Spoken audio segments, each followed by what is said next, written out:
आइल बाड़ू नाचे तू गोरी कहाँ से लगलू तू हमके जनबाड़ू शहर के। हम हई राजा तू बॉम्बे शहर के, ऐसे न देखा तू हमके नजर से।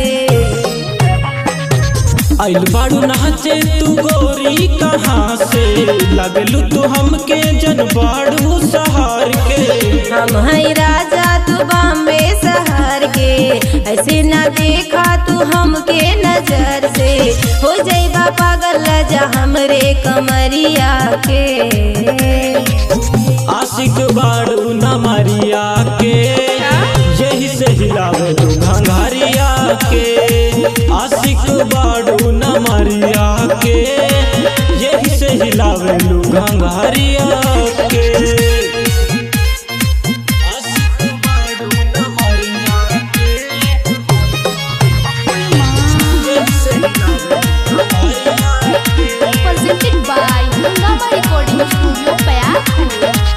हम हई पापा के परी राजा, हमरा में पैबा न कबहू तू साजा।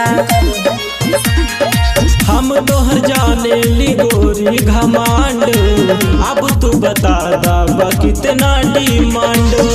छुए पैबा न देके हजरिया के। आशिक बाड़ू नमरिया के, यही से हिलावे तू घंघरिया के। आशिक बाड़ू नमरिया के, यही से हिलावे तू घंघरिया के।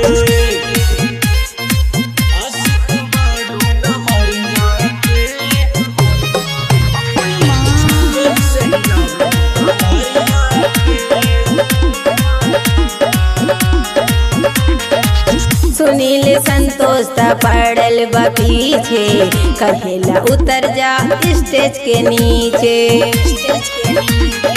रानी बन के राज करबू जाती तू जईबू, कैसरगंज के लइका बरांडे तू पैबू। पंकज पैबा न हमरा उठ लिया के। आशिक बाड़ू नमरिया के, यही से हिलावे तू घंघरिया के।